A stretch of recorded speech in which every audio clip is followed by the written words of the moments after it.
So here we are at MIPIM 2026 in Cannes. It's the first time hospitality investor is at MIPIM. What are your impressions, Patrick? It is very exciting. Hospitality and hotels are like a small part of the real estate asset class, and they have featured a little bit, but it's interesting to see how they compare to office, retail in people's portfolios. The days of buying and leasing, taking a lease in an office and having that rent over a long period of time, you can't rely on values going up because of the interest rate environment we were in before.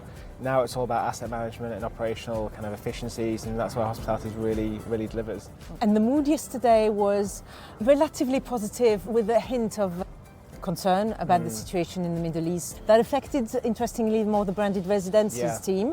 So it'll be interesting to see what the discussion is at IHIF this year with the new BXR part of the program. I think that with everything that's going on in the Middle East, Europe is seen for a lot of reasons as a good place to put capital. It's got regulation, it's got solid demand drivers, it's got supply issues, which means that investments are worthwhile here. So I think that the story for Europe is a good one really at the moment.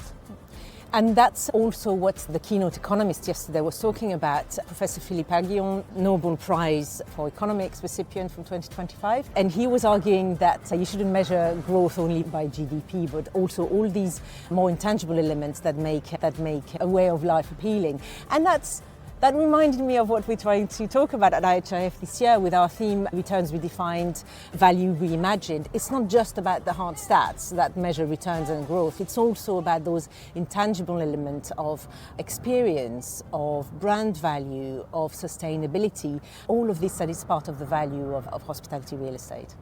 Yeah, and I think that link between the kind of social side in Europe versus the opportunity elsewhere is really interesting. I think that for a long time, people were quite critical of Europe as a destination, but actually now it looks pretty good compared to what's going on in the rest of the world, I think, just because that regulation, that, like I said before, that pool of internal consumers, whether they're business travelers, leisure travelers, is pretty reliable. And those cities and destinations have been around for hundreds of years, that's never going to change. So I think as a destination, with everything that's going on in the world, it does look pretty interesting and compelling for investors from outside of Europe.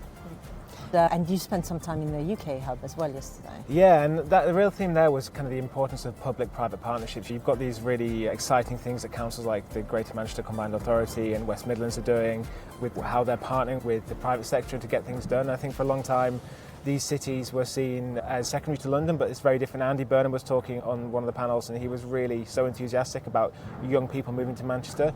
And of course that brings with it jobs, it brings with it universities and all these kind of things, but also you need a hospitality component to it as well, whether that's hotels, restaurants and stuff. So everything is part of this change in the UK, and it was really refreshing to hear from him and from others as well. And grateful conversations at the IHC for us in Manchester in September. Fantastic.